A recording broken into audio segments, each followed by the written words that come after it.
याद रखिएगा, अपने भीतर जो धर्म है ना, मत मरने दीजिएगा। वो मर गया तो आप मुर्दा हैं, चलते फिरते। आपकी क्या कीमत है, क्या हैसियत है आपकी? पैसा, पैसा मूल्य नहीं रखता साहब। आप लोगों से ज्यादा पैसा तो शरीर बेच बेच के लोग कमा रहे हैं। पैसे का मूल्य होता तो पैसे वाले बहुत हैं, पर धर्म वालों का मूल्य है पैसे वालों। ये धरती धन वालों से नहीं, धर्म वालों पर टिकी हुई है। धर्म माना कि आज हमारे देश में 99 बेईमान हैं। हमारे देश में माना कि 99 बेईमान हैं, पर जो एक ईमानदार है ना साहब, उस एक के बल पर पूरा सिस्टम, पूरी धरती टिकी हुई है।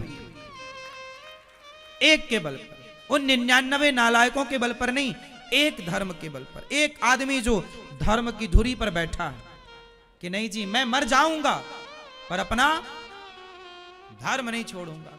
ये आज हिंदू धर्म क्यों बचा है? मुगल आए, अंग्रेज आए, तलवारें रखी तुम्हारे बाप दादों की गर्दनों पर, कहा छोड़ दो अपना धर्म, आ जाओ हमारे धर्म में।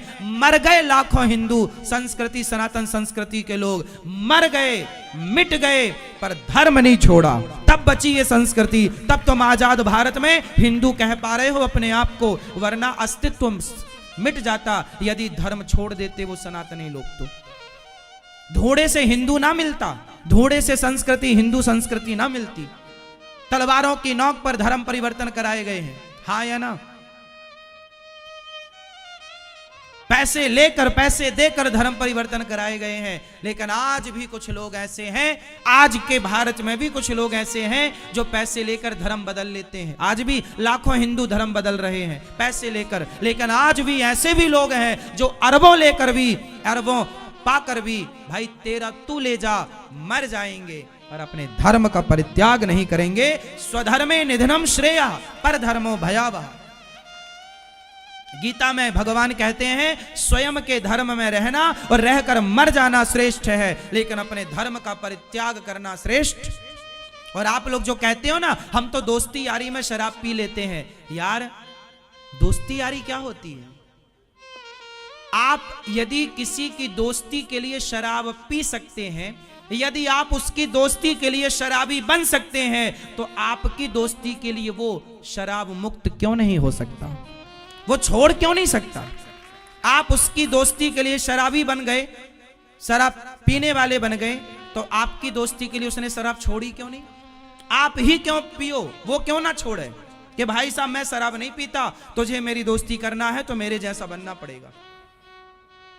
आप उसके जैसे तो बन गए, पर आप उसको अपने जैसे ना बना पाए।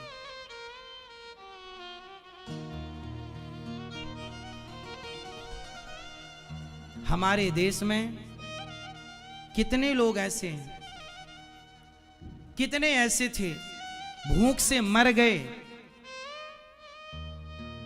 गुरु गोविंद सिंह जी का नाम सुना होगा। अभी ये दिसंबर चल रहा है, ये वही काल चल रहा है। गुरु गोविंद सिंह जी के 2 बच्चे दीवार में चुनवा दिए थे, सुना है? 2 बच्चे साहब, छोटे छोटे बच्चे थे, दीवार में। 4 बच्चे थे पर 2 युद्ध में मारे गए, 2 बच्चों को दीवार में,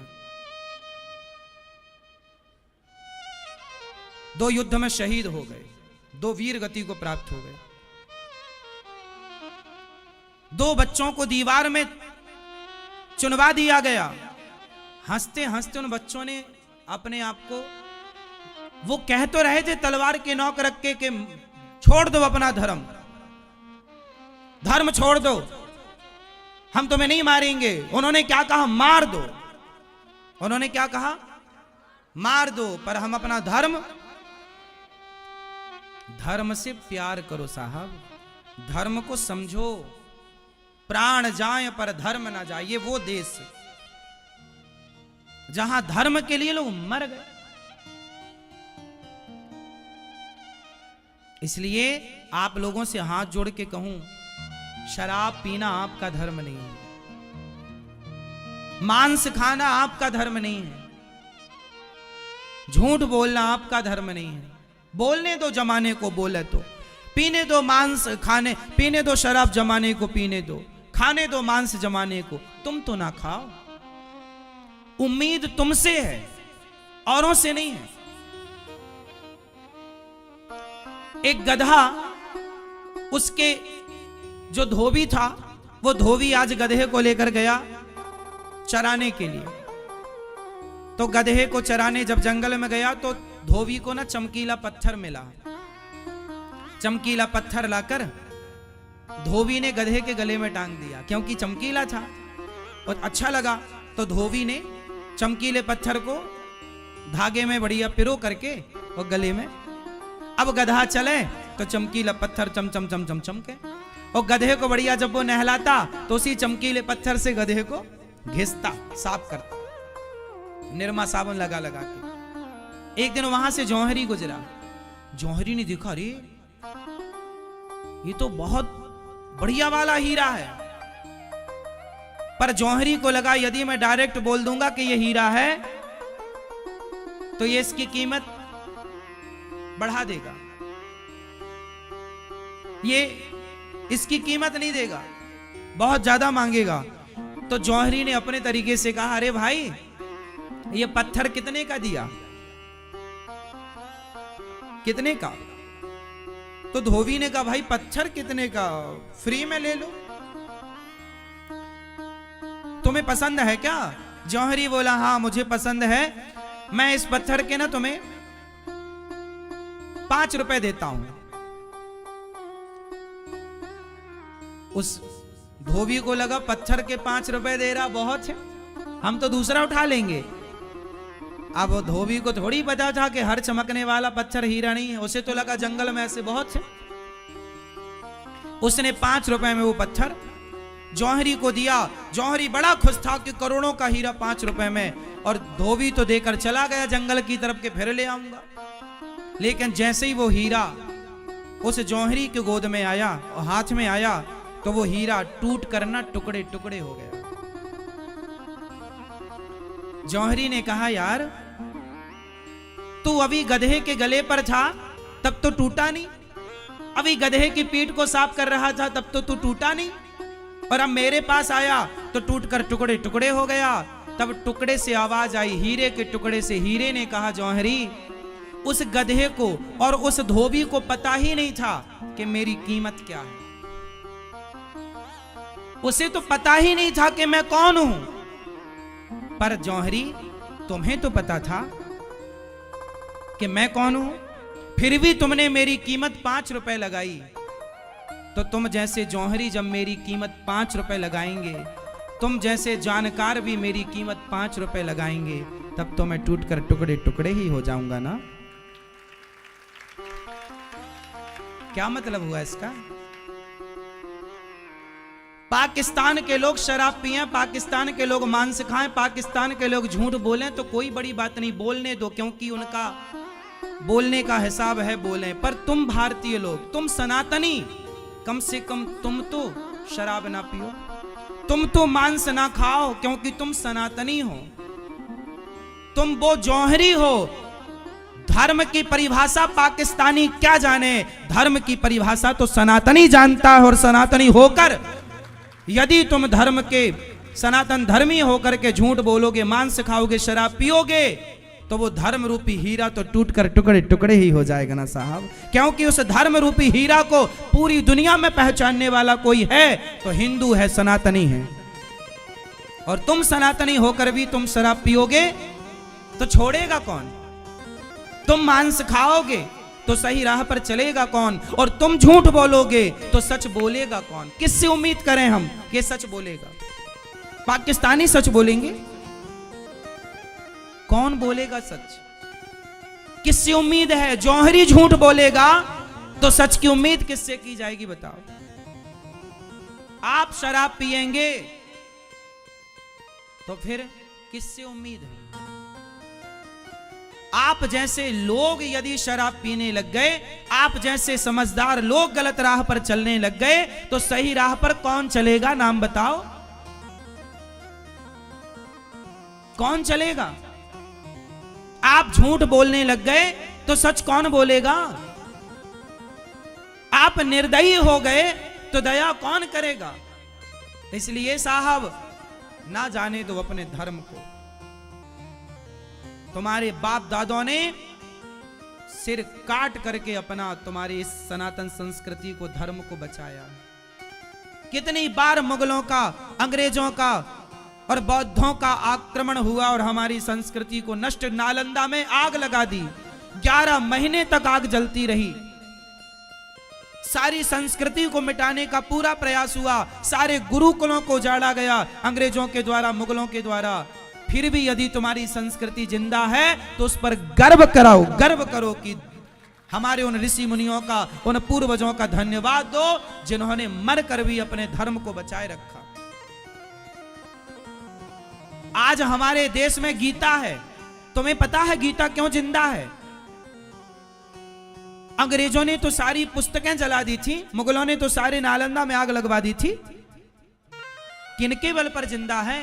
कुछ लोगों ने इन पुस्तकों को जान से ज्यादा बच्चों को छोड़ दिया, परिवार को छोड़ दिया, इन ग्रंथों को लेकर जंगलों में भागे, तब जाकर के ये चीजें बची। वरना आज तुम्हारे पास पढ़ने को गीता ना होती।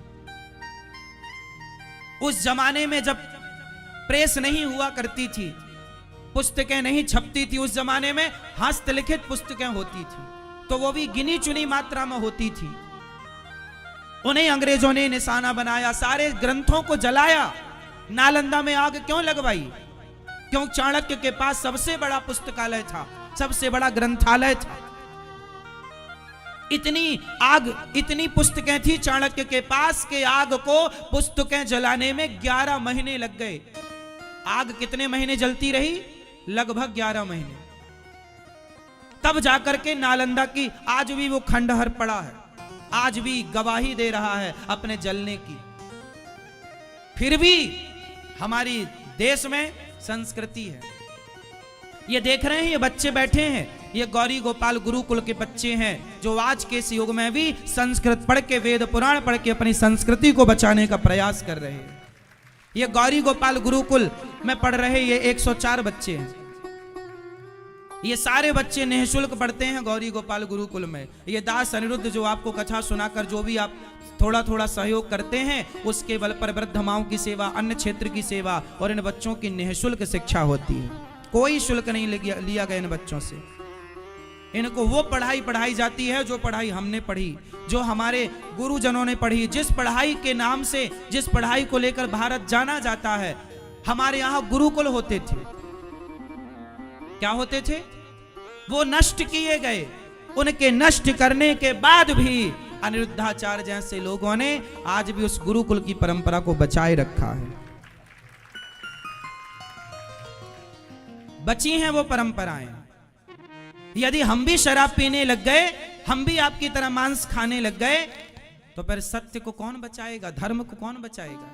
इसलिए आपसे उम्मीद करता हूं कि आप शराब पियोगे तो धर्म की बात कौन करेगा? कौन समाज को सही मार्ग दिखाएगा? आप अपने बच्चे को किस मुंह से कहोगे कि बेटा शराब मत पियो? आप अपने मित्र को, आप अपने परिवार में किस मुंह से कहोगे कि तुम शराब मत पियो? क्या आप कहने के अधिकारी हैं? ऐसा शौक क्यों? ये कोई शौक मजाक चल रहा है? शौक ऐसे क्यों कि जो शौक तुम्हें शराबी बना दे? ऐसे शौक क्यों जो तुम्हें चरित्रहीन बना दे? आजकल शौक के नाम पर लड़के लड़कियां लिव इन में रह रहे हैं। ये शौक ही तो है। आग लगे ऐसे शौक में जो तुम्हें चरित्रहीन बना रहे हैं। ये शौक, पूरी रात तुम शराब पी के क्लबों में नाचते हो, पराई औरतों के संग, पराई मर्दों के संग, ये शौक, ये कैसा शौक है साहब?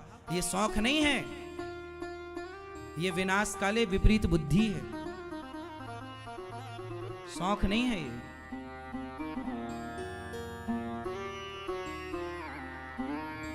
इसलिए आज वादा करो कभी शराब नहीं पिएंगे। आप और आपके पिताजी कहां हैं? पियोगे शराब?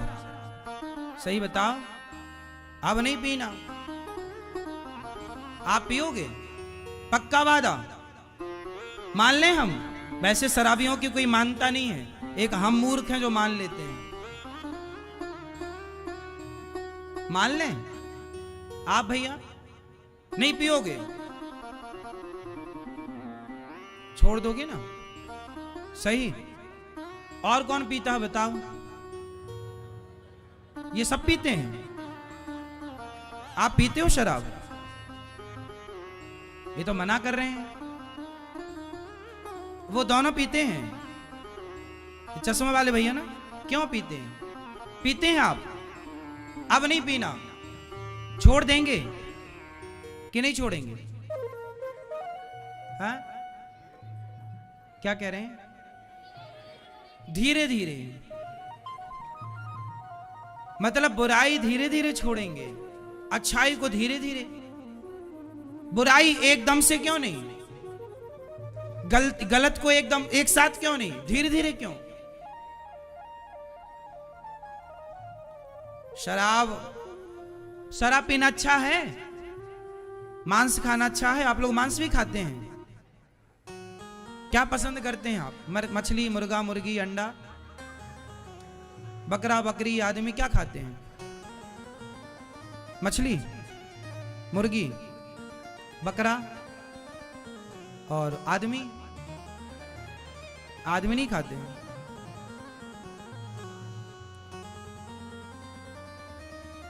मांस नहीं। अब बताओ, मैं आपसे सवाल करूं, क्या मरी हुई मछली को आप जीवित कर सकते हैं? क्या मरे हुई मुर्गी को आप जीवित कर सकते हैं? जब मरे हुए को जिंदा नहीं कर सकते तो किसी जिंदा को मारने का अधिकार आपको किसने दिया? अब आप कहेंगे महाराज जी मैं थोड़ी मारता हूं, मैं तो मरी मराई खा लेता हूं। तो ये बताओ, मरी भी तो वो आपके लिए। आप मुर्गी की दुकान में जाओ, वो तो मुर्गी पिंजरे के अंदर होती है जिंदा, लेकिन जैसे ही ग्राहक जाता है तो ग्राहक के जाते ही वो निकाल कर मार देता है। तो वो मरी किसके कारण? उसकी मृत्यु का जिम्मेदार कौन है? आप ना जाते उसकी दुकान तो क्या मुर्गी मरती? बोलो। तो उसकी मृत्यु का जिम्मेदार कौन है? मारने वाला तो है ही पापी, लेकिन दोषी तो आप भी हैं। 50% यदि वो मारने वाला, तो 50% वो भी तो जिम्मेदार है जिसके कारण मरी। वो कारण कौन है? खाने वाला। कारण कौन? खाने, आपके कारण। तो आपको लगता नहीं कि आप जीव की हत्या करके गलत कर रहे हैं? क्या आपके पास दाल नहीं है, चावल नहीं है, रोटी नहीं है, सब्जी नहीं है, बादाम नहीं है, काजू नहीं है, फल नहीं है? खाओ। क्यों मुर्गी की टांग चूसना है? क्यों किसी की हत्या करके हत्यारा बनना है? याद रखना साहब, मानो ना मानो, आज अच्छा लग रहा खाओ, लेकिन जब हिसाब होगा ना तो ईश्वर सब देख रहा है। कोई बचा उसकी अदालत में? भीष्म पितामह जैसों को कर्मों का दंड बाणों की सैया पर लेटकर चुकाना पड़ा।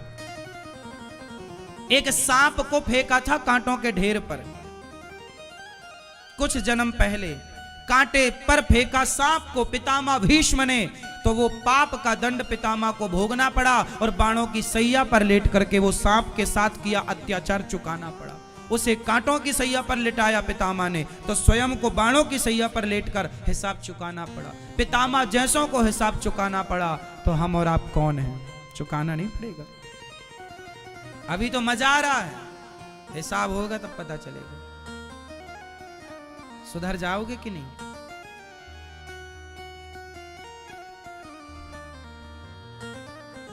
आप भी खाते हैं मांस? इनके पिताजी नहीं। आप तो शराबी तक रह गए, बेटा आगे निकल गया। आप एक कदम चले, ये 2 कदम। इसे रोका नहीं गया तो आने वाली पीढ़ी 3 कदम जाएगी। समझ लो, संभल लो।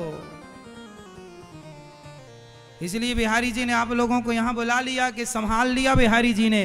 कोई पुण्य होंगे कि भगवान स्वयं चाह रहे हैं कि आप लोग संभल जाएं, इसलिए आपको बुलाया। इसलिए वृंदावन में बैठ के बिहारी जी हमसे कहवाना चाह रहे हैं कि इनको ये कहो कि संभले। ये हम नहीं कह रहे हैं, बिहारी जी चाह रहे हैं कि आप लोग संभल जाएं। ऐसे में आप लोगों का बहुत बड़ा भला है। समय रहते संभल गए।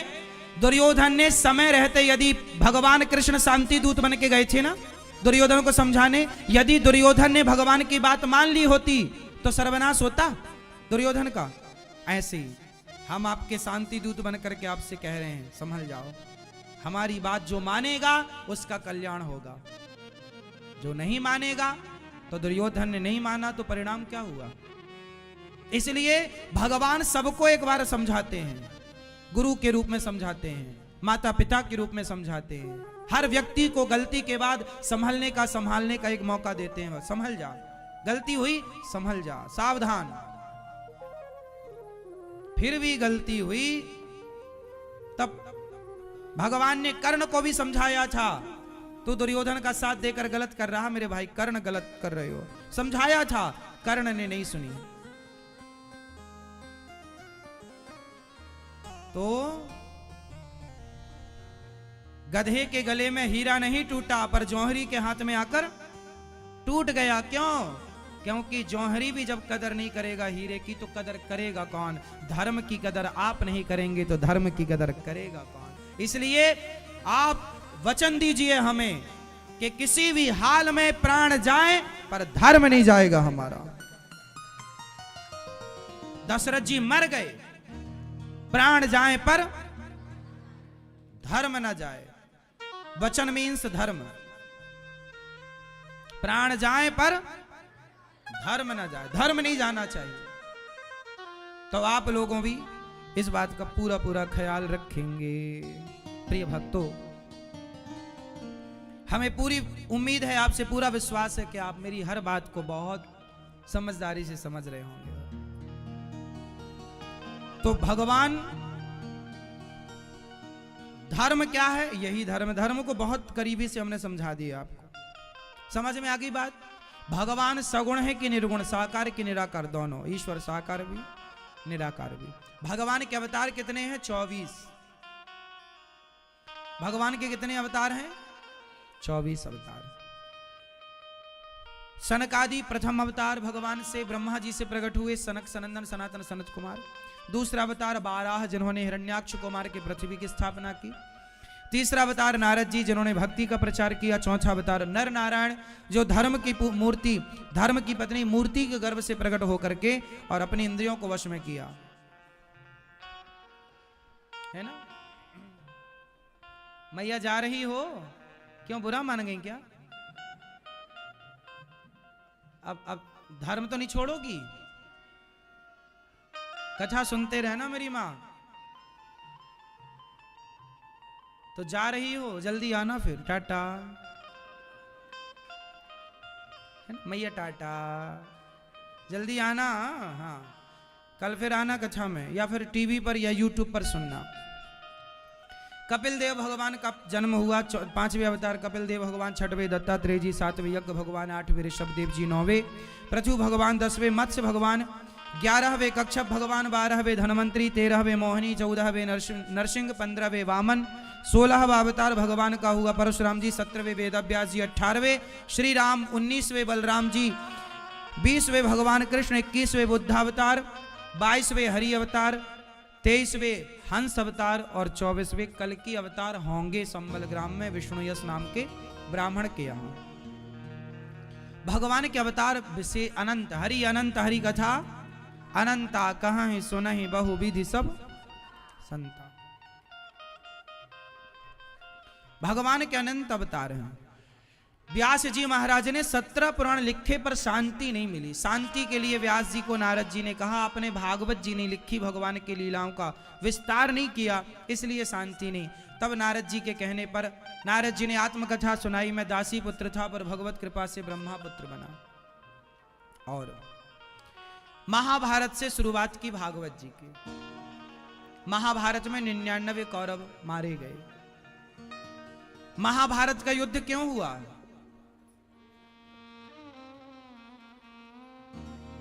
मैया,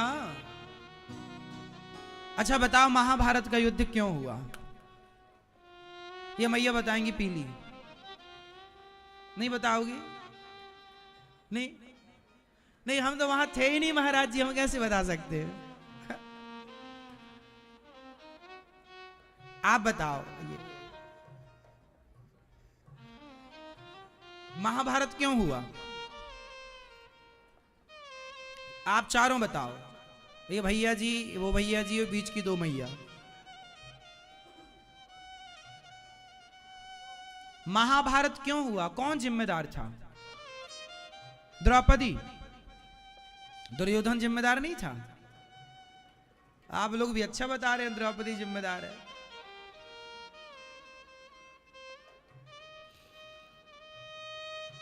महाभारत क्यों हुआ जानते हैं? क्यों हुआ? विचार किया कभी आपने? शास्त्रों पर थोड़ा विचार किया करो। बिना विचार के ना शास्त्रों का कोई अर्थ नहीं है। महाभारत इसलिए हुआ क्योंकि सही बंटवारा नहीं हुआ। यदि पांडवों का और कौरवों का सही बंटवारा हो जाता, पांडवों को उनका अधिकार चाहिए था और पांडवों के राज्य को कौरव लोग हड़पना चाहते थे, दुर्योधन। यदि धृतराष्ट्र ने ठीक ठीक बंटवारा किया होता तो क्या महाभारत की स्थितियां उत्पन्न होती? भगवान कृष्ण यही तो कह रहे थे, दुर्योधन पांडवों को रहने को 5 गांव दे दो। यदि दुर्योधन शांति से 5 गांव दे देता तो क्या महाभारत होता? बंटवारे का तो लफड़ा था। लड़ाई किसकी थी? भाई हमें 5 गांव दे दो। भगवान ने कहा पांडवों को कितने गांव दे दो? 5। तो 5 गांव दे के वो पांचों भैया रह लेंगे। नहीं दिया तो फिर क्या हुआ? पांडवों का जो अधिकार था, हस्तिनापुर कौरवों की थी, धृतराष्ट्र, और इंद्रप्रस्थ पांडवों की। इंद्रप्रस्थ मतलब दिल्ली। दिल्ली किसने बसाई? धर्मराज युधिष्ठिर ने। फिर जुए में सब जीत लिया और 12 साल का वनवास दिया पांडवों को। 1 वर्ष का अज्ञातवास पूरा करके आए, बोले भैया हमारा राज्य दे दो। अब बात हुई थी क्या 12 साल का वनवास 1 वर्ष का अज्ञातवास पूरा कर लेंगे तो आपका राज्य हम वापस कर देंगे। पर जब मांगा गया तो दुर्योधन ने कहा नहीं, हम नहीं देंगे, सुई की नोक बराबर हम नहीं देंगे, सुई की नोक बराबर। और जब उनका अधिकार नहीं दिया तो महाभारत की तैयारी हो गई। आपके घर में भी जो महाभारत होता है वो केवल सही बंटवारा ना होने के कारण होता है। यदि भारत देश का प्रत्येक पिता अपने बच्चों का सही बंटवारा करे तो कभी महाभारत की स्थितियां उत्पन्न नहीं होंगी। सही बंटवारा मतलब बड़ा बेटा और छोटा बेटा सबको बढ़िया बराबर दे दो। दोनों की राजी मर्जी ले लो, बेटे तुम खुश हो, और दोनों खुशी रहेंगे तो दोनों का प्रेम मोहब्बत आपस में बनी रहेगी। एक को बाप ने ज्यादा दे दिया, एक को कम दे दिया, एक को फ्रंट का दे दिया, एक को पीछे का दे दिया, तो उन भाइयों में आपस में खटास आ जाती है कि मेरे पिता ने मेरे भाई को ज्यादा दिया, मुंह फूल जाता है और दोनों भाई आपस में बातचीत करना छोड़ देते हैं, एक दूसरे के घर जाना छोड़ देते हैं। बाप तो अपना मर जाएगा लेकिन वो भाई आपस में सारी जिंदगी लड़ते रहेंगे कि नहीं जी ये तो मैं लूंगा, इसको ऐसे फ्रंट से नहीं बांटना, इसको आधा मेरा फ्रंट आधा तेरा फ्रंट। और बाप कैसे बांट के चला गया? आगे का बेटे को, पीछे का दूसरे बेटे को, जबकि सामने से फ्रंट से 2 भाग करने थे कि यदि 100 फीट का प्लॉट है तो 50 फीट फ्रंट तेरा, 50 फुट फ्रंट तेरा, पीछे का बैक तेरा 50 फीट, पीछे का बैक तेरा 50 फीट। ये बंटवारा था। लेकिन क्या होता है, पूरा 100 फीट एक बच्चे को दे दिया जिससे ज्यादा प्यार था, पीछे वाले के पास अब रास्ते ही नहीं है जाने के लिए। अब वो रो रहा है, अब वो केस करेगा, कभी हमें रास्ता दिलाओ, कुछ तो चाहिए, हम बाप की औलाद है उसी की। अब बाप मर गया। सही बंटवारे ना होने से हमारे देश में जितने केस पड़े हैं वो भाई भाई के ज्यादा हैं। गलत बंटवारा। पिता लोग समझते ही नहीं, उनको लगता हम बहुत बुद्धिमान हैं, पर काम कई बार वो गलत कर दे। जैसे हमारे देश में बंटवारा हो गया, हिंदुस्तान पाकिस्तान, क्या जरूरत थी बंटवारा करने की? बंटवारा का परिणाम ये है कि आज तक आतंकवादी मारे नहीं मर रहे हैं। हाँ या ना? भारत का बंटवारा होना ये निर्णय सही था या गलत था? उत्तर दो जोर से। देखो आप लोग नहीं बोलते ना कुछ, भीष्म पितामह भी हंसी चुपचाप बैठे थे, जैसे आप लोग अभी बोल रहे हैं, चुप नहीं बोलेंगे, सुनेंगे। ऐसे ही भीष्म पितामह भी बोले नहीं खिंचने तो द्रौपदी की साड़ी, हमें क्या करना। चुप चुप रहना भी अपराध है। हिंदुस्तान पाकिस्तान का बंटवारा हुआ, सही था या गलत था? तो गलत को गलत क्यों नहीं कहते आप लोग जोर से? ऐसे कह रहे हैं जैसे कोई सुन ना ले। हिंदुस्तान पाकिस्तान का बंटवारा गलत था। जिन्ना चाहता था पाकिस्तान, 2 थप्पड़ मारते जिन्ना को। क्यों चाहिए? तेरे बाप का है पाकिस्तान। देश आजाद हुआ ही था, आजादी का जश्न मना ही रहा था कि मूर्ख को एक देश चाहिए। 2 थप्पड़ क्यों नहीं जमाते? और बंटवारा क्यों?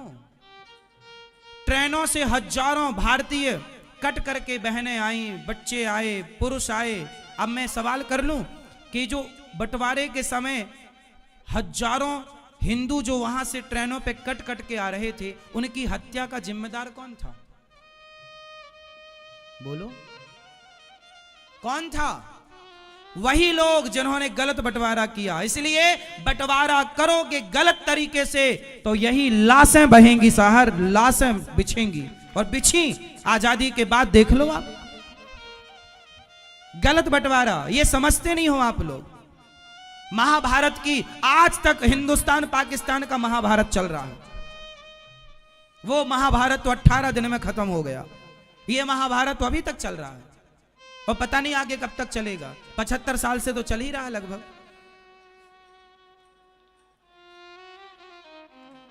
कौन है जिम्मेदार? जैसे धृतराष्ट्र ने गलत बंटवारा कर दिया, अपने पुत्रों के मोह में आकर के गलत बंटवारा कर दिया।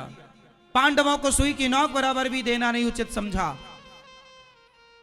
ऐसे ही हमारे देश में भी आजादी के बाद जो गलत बंटवारा हुआ, उसका परिणाम है कि आज तक हिंदुस्तान पाकिस्तान की लड़ाई चल रही है। कितने निर्दोष लोग हर साल मारे जाते हैं, उस आतंकवाद की बलि चढ़ जाते हैं। गलत बंटवारा का परिणाम है या नहीं? बोलो हाँ। और वो जो जिनके कारण हजारों निर्दोष लोगों की लाशें ट्रेनों पर आईं, जमाना उन्हें कहता है दे दी हमें आजादी, खड़ग बिना ढाल, वाहरी ढाल। वाह, सबको मरवा भी आपने दिया और अहिंसा के पुजारी भी आप बन गए।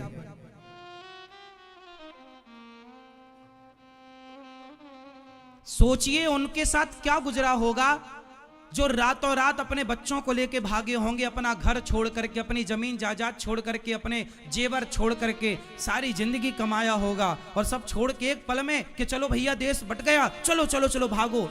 कहां कहां कौन कौन भागा? जितने आ गए वो तो आ गए, कितने मर गए कोई हिसाब नहीं है साहब उनका। जो मर गए उनका तो कोई हिसाब ही नहीं है।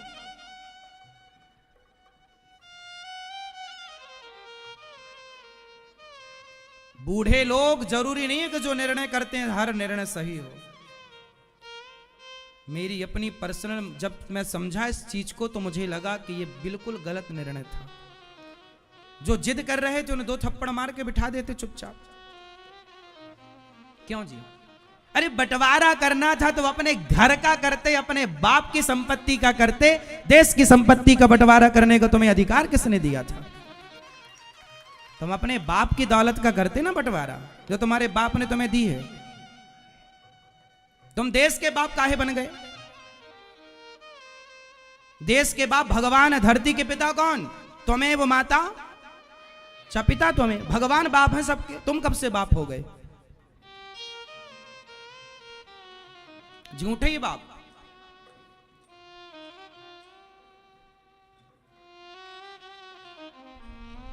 इसलिए आप लोग अपने बच्चों का बंटवारा सही करना। यदि नहीं किए तो सारी जिंदगी महाभारत होगा। और महाभारत जब हुआ तो कौरवों का नाश हो गया, क्योंकि कौरव अधर्म के साथ थे। कौरव किसके साथ थे? जोर से। अधर्म के साथ। और हमेशा जीतता कौन है? धर्म। भगवान कृष्ण किनके साथ थे? धर्म के साथ। धर्मो रक्षति रक्षिता, धर्म की रक्षा करना चाहिए।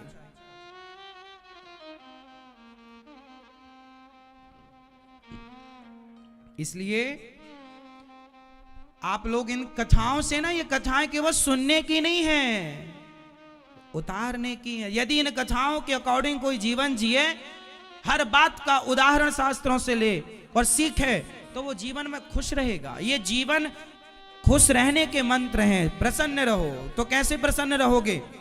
बिल्कुल पारदर्शिता हो बंटवारे में। ये सिंपल है। महाभारत में 99 कौरव मारे गए, दुर्योधन की जंघा तोड़ दी। भीम भैया ने अश्वत्थामा द्रौपदी के 5 पुत्रों को मारता है और अश्वत्थामा द्रौपदी के 5 पुत्रों को दुर्योधन के सामने पेश करता है। ये रहे आपके 5 पांडव। दुश्मन दुर्योधन ने देखा ये पांडव नहीं, तो पुत्र हैं। द्रौपदी के 5 पुत्रों को पांडव समझकर अश्वत्थामा ने 5 की गर्दन उड़ा दी। और द्रौपदी ने जब सुबह देखा कि मेरे पुत्र मारे गए, अश्वत्थामा को पकड़ के लाया गया। द्रौपदी के सामने द्रौपदी ने कहा, दया धर्म का मूल है, पाप मूल अभिमान, तुलसी दया न छोड़िए, जब तक घट में प्राण। दया।